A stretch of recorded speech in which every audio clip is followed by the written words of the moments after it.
This video lecture is discussing the United Nations Security Council, an organ within the United Nations that has the mandate to end international war and promote international peace and security.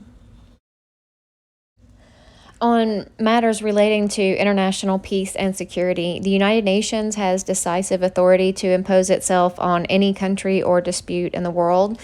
This power goes far beyond the power ever given to any other international organization, and it introduces a radically new kind of legal hierarchy into interstate relations. There are strict limits, both legal and political, on how this authority can be used, and these limits are in large part responsible for the patchwork of activism and seizure that characterizes the United Nations record on international security crises since 1945. The UN security controls this authority, and decisions to intervene must pass through the peculiar membership and voting rules of the Council. The UN's power over international security begins with Articles 24 and 39. These define an organization that has the primary responsibility for maintenance of international peace and security. And this puts UN at the center of what is referred to as high politics, the largest consequential actions that happen in international relations are dealt with by the Security Council in the United Nations. The Security Council is the organ of the UN responsible for international peace and security, and is the only body in the UN with the authority to take action in defense of collective security. This includes the authority to take military action.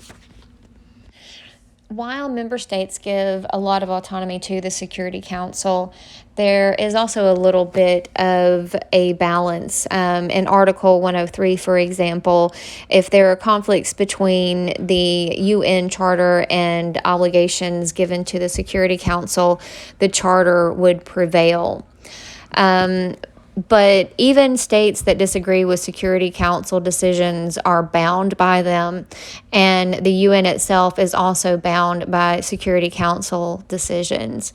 So there are two key provisions to keep in mind. The Security Council has authority over international peace and security, and there is a prohibition on involvement in issues that are essentially within the domestic jurisdiction of any state.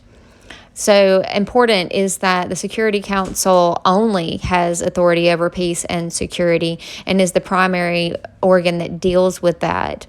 And the Security Council has no authority if there is not a threat to international peace and security.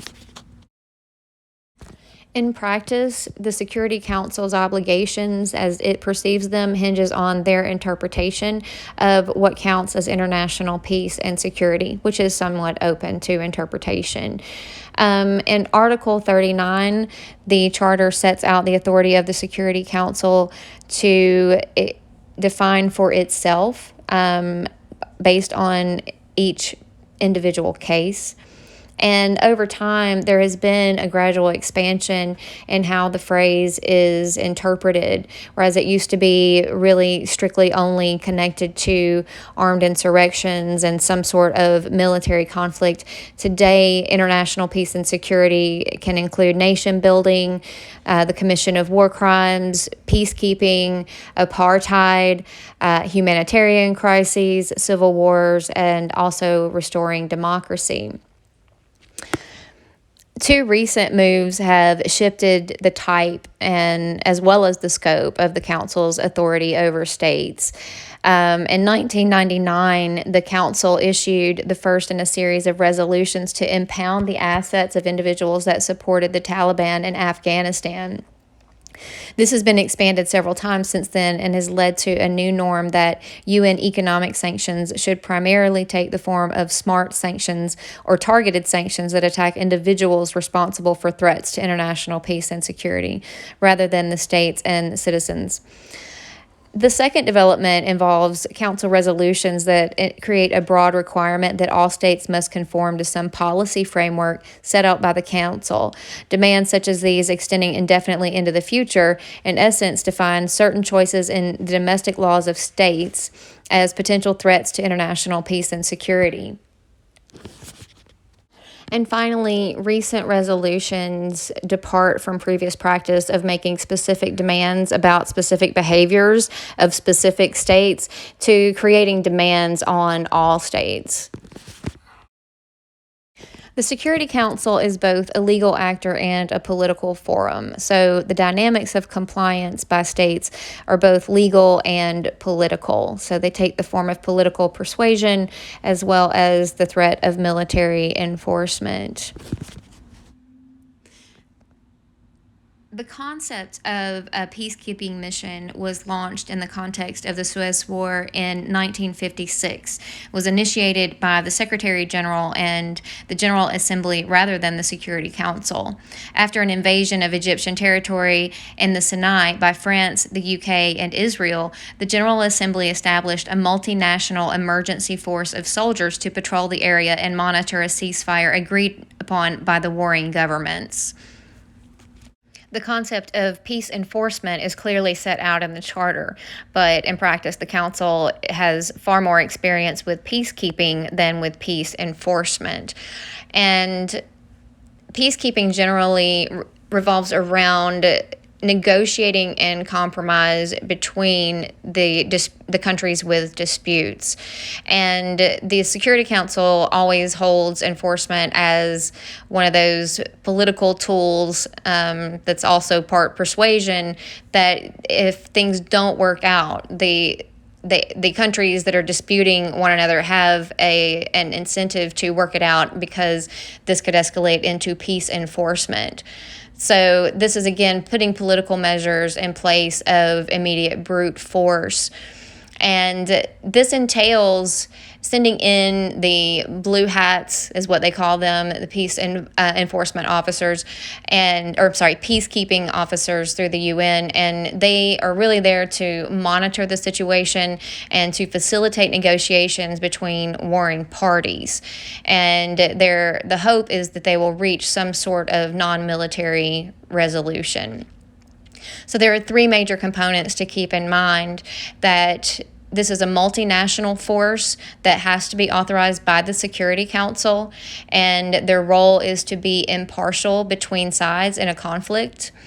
They are only allowed to use force to defend their own lives, and the consent of the country hosting the peacekeepers is required. And once it is removed, then they have no authority to be there. The Security Council created a classic peacekeeping mission in the 1993 Rwandan Civil War. After the government of Rwanda and the forces trying to overthrow it, the Rwandan Patriotic Front, signed a ceasefire agreement, the Council agreed to send a multinational peacekeeping force to the country to monitor the compliance of both sides with its terms. These included monitoring the demobilization of troops on both sides and a weapons-free area around Kigali, the capital, training workers to clear landmines, coordinating aid supplies, and monitoring the return of refugees. The mission, known as UNAMIR, was initially composed of around 2,500 military personnel, largely Belgians, under a Canadian commander with a political leader from Cameroon. Its powers were negotiated between the UN, the Rwandan government, and the Rwandan Patriotic Front, and were set out formally in Security Council Resolution 872. The resolution made it explicit that the mission was at the request of the parties and rested on the twin premises of peaceful conditions and the full cooperation of all the parties. These terms were important to the character of the mission, both in theory and in practice, because they ensured the mission would operate as a partnership. The partnership is paradigmatic of a classic peacekeeping mission. In practice, it meant the mission was poorly adapted to confront new circumstances that arose once the genocide began in 1994. This left them as mostly bystanders amid mass atrocities. The consent of the Rwandan government was essential because the peacekeepers could not otherwise legally be present in the country.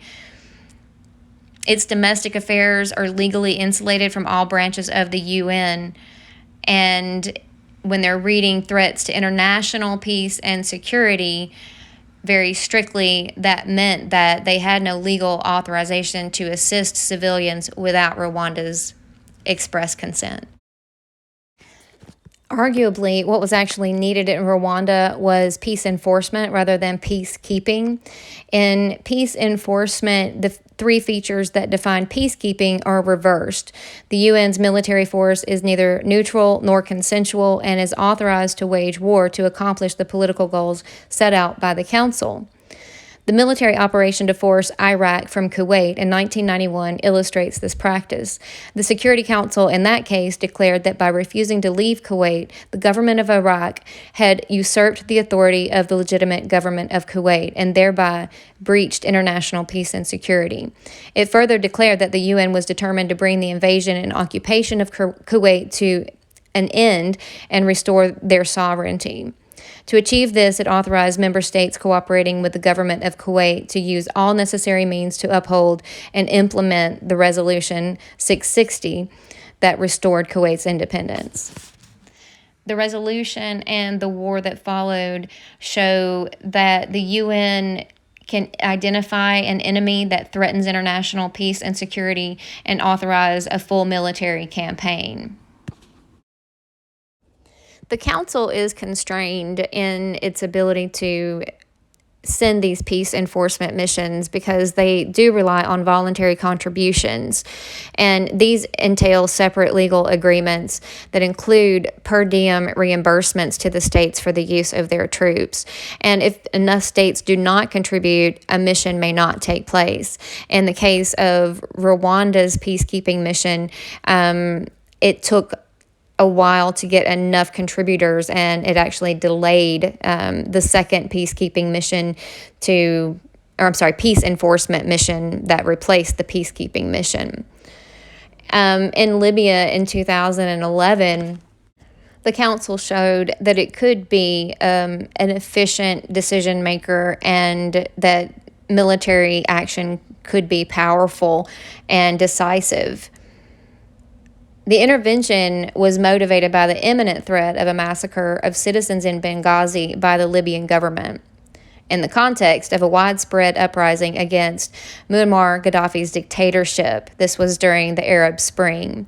The Security Council had previously made various demands of Gaddafi to refrain from using his military to defeat the political opposition. And when these were ineffective, the Security Council agreed to Resolution 1973 on March 17th, 2011.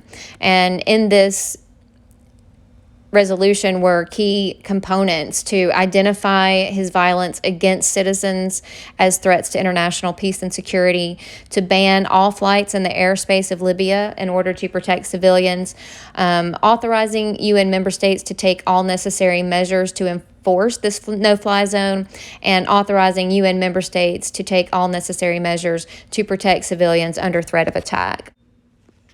The UN Charter includes provisions that could bolster the strength of the UN peacekeeping and peace enforcement troops. Articles 43 and 45 require members to make available to the UN some proportion of their national military forces. These were intended to allow the Council to have more direct control over troops so that it could be more independent and expeditious in launching new enforcement missions, but these clauses have never been enacted. In practice, the UN Security Council has the final say on what constitutes a breach of international peace and security. So they ultimately have a say over what constitutes domestic matters. But genocide is an exception to this. The possibility of genocide, for example, in Darfur, changes the legal environment for the Security Council. It is one among a small number of behaviors that automatically is considered a breach of international peace and security. The others include crimes against humanity and war crimes, as well as the crime of aggression. These crimes have a special status in international law. They are acts that by their very nature are violations of the laws of nations, and there is no need for the Council to specifically identify them as such. The U.S. declared in 2004 that the killings in Sudan were part of a genocide, although the Security Council has not.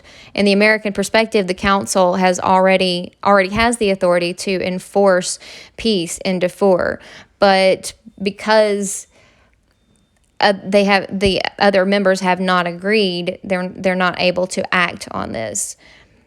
China and Russia also are both opposed to the finding that the Sudanese government is breaching international peace and security. So they use their veto threat to stop resolutions that might make formal demands on the Sudanese. And finally, this picture is from Aleppo, Syria, and it's just a reminder that we don't have time to cover it in this video lecture, but the text does cover the case of Syria, which is also really instructive about how political dynamics within the Security Council sometimes have limitations in terms of their ability to bring about international peace and security. This concludes the video lecture. Thank you very much and have a great week.